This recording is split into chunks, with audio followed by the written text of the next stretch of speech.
Hai sahabat tanah air.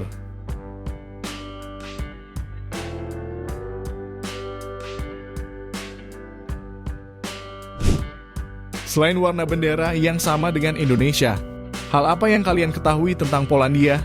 Ternyata banyak sekali hal unik dan menarik di negara yang terletak di Eropa Tengah ini. Ingin tahu seberapa menarik negara Polandia? Dan apa benar mereka membebaskan orang-orang Yahudi?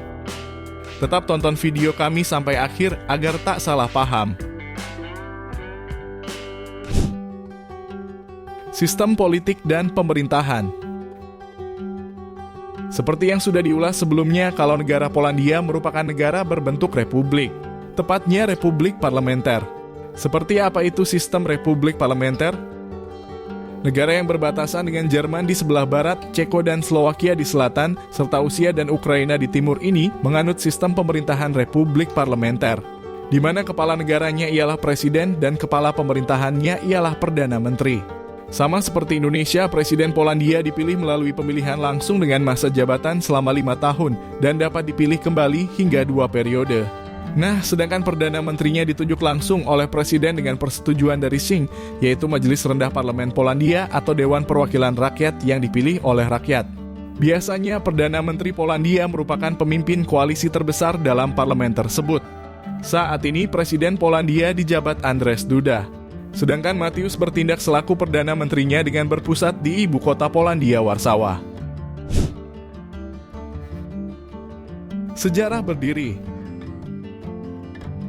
Sejarah awal Polandia berawal dari kedatangan bangsa Slav dengan mendirikan pemukiman permanen Slav Barat di awal abad pertengahan. Adalah warga Piastra, penguasa Polandia pertama di bawah Adipati Mieszko I pada awal abad ke-10 Masehi. Oh ya, disebutkan kalau Mieszko I begitu dihormati sebagai pendiri de facto negara Polandia pada tahun 1025, negara Kadipaten Polandia secara resmi menjadi sebuah kerajaan abad pertengahan oleh putranya Raja Boleslaw. Nah, tahukah kalian? Dalam sejarahnya, Polandia pernah diinvasi oleh Jerman pada 1 September 1939 dan Uni Soviet pada 17 September 1939 sebagai rangkaian dari Perang Dunia II. Kedua invasi tersebut mengakibatkan Polandia terbagi menjadi 2 wilayah. Sebagian dikuasai Nazi Jerman dan sisanya oleh Uni Soviet. Setelah perang berakhir, Republik Rakyat Polandia didirikan sebagai negara satelit di bawah pengaruh Uni Soviet. Baru pada akhir 1980-an, gerakan reformasi Polandia dan solidaritas berperan penting dalam upaya damai untuk mengubah bentuk negara komunis Polandia ke sistem perekonomian kapitalis dan demokrasi parlementer liberal. Baru pada tahun 1989, proses tersebut menghasilkan pembentukan negara Polandia seperti saat ini dan dikenal sebagai Republik Polandia. Pembebasan orang-orang Yahudi. Sebagaimana yang kita ketahui bahwasannya Polandia menjadi wilayah yang turut andil di dalam rangkaian Perang Dunia Kedua. Nah, salah satunya adalah Holocaust. Disebutkan kalau salah satu konsentrasi terkenal untuk menampung, menyiksa, dan menghabisi orang Yahudi ialah Auschwitz yang berada di Polandia. Akan tetapi Polandia nyatanya turut andil dalam membebaskan beberapa tahanan Yahudi. Seperti disebutkan dalam History.com, pada tahun 1944, pemberontak Polandia mendatangi kamp kerja paksa Jerman di Warsawa, lalu membebaskan 348 tahanan Yahudi. Selain itu disebutkan pula terdapat sekitar 450 ribuan orang Yahudi yang disembunyikan oleh orang-orang Polandia. Salah satu yang paling terkenal adalah Oskar Schindler, seorang pengusaha amunisi yang menyelamatkan guru Yahudi hingga 1.200 orang. Karena itu sekitar 6 ribuan warga Polandia dianugerahkan sebuah gelar kehormatan dari pemerintah Israel kepada orang non-Yahudi yang merelakan hidup mereka saat Holocaust untuk menyelamatkan Yahudi dari tentara Nazi.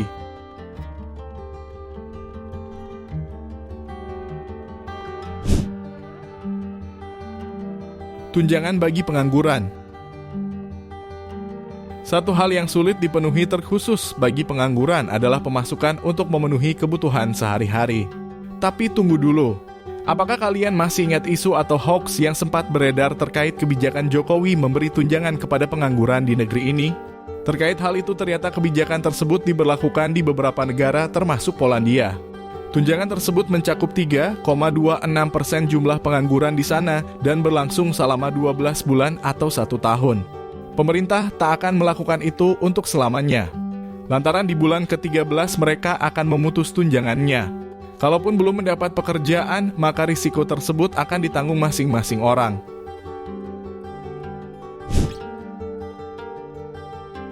Menyulut Perang Dunia Kedua. Tahukah kalian kalau ternyata Polandia menjadi negara yang menyulut pecahnya Perang Dunia Kedua? Namun Polandia bukan sebagai pelaku, melainkan korban. Jadi pada tahun 1934 setelah terpilihnya Adolf Hitler dari Partai Nazi menjadi kanselir Jerman, membuat segalanya berubah. Hitler dengan cita-cita Jermanismenya, yakni memiliki keinginan untuk menyatukan seluruh wilayah penutur bahasa Jerman dalam satu negeri bernama Jerman Raya. Atau ruang hidup, yaitu kepercayaan ekspansionis Nazi yang menginginkan tanah dan bahan mentah yang lebih untuk tumbuh kembang rakyat Jerman. Berakibat pada agresi militer Jerman ke berbagai negara sekitar terkhusus di Polandia. Pasca Perang Dunia Pertama, Jerman benar-benar nekat menyerang Polandia pada 1 September 1939. Tak butuh waktu lama, keberhasilan serangan terhadap Danzig menandai invasi besar-besaran Jerman di Polandia dengan masuknya sekitar 1,5 juta tentara Jerman. Serbuan tersebut tercatat dalam sejarah sebagai awal dari dimulainya Perang Dunia Kedua.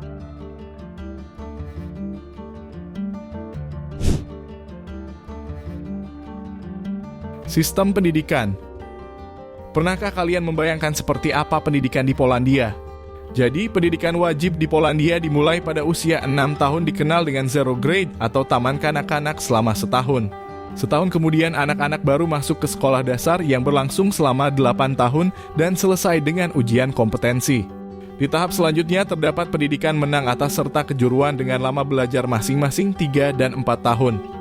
Kementerian Pendidikan Polandia merupakan lembaga pemerintah tertua di dunia. Kementerian Pendidikan Polandia yang didirikan oleh Raja pada tahun 1773 merupakan kementerian pendidikan pertama di dunia dengan tradisi akademik yang kuat di Eropa sampai saat ini. Bagaimana tidak?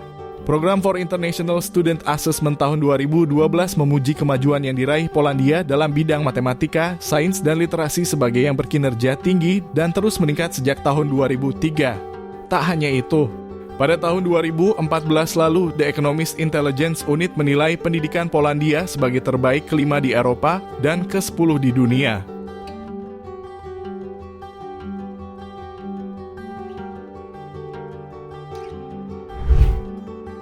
Nah, itulah sejarah dan keunikan yang ada di negara Polandia.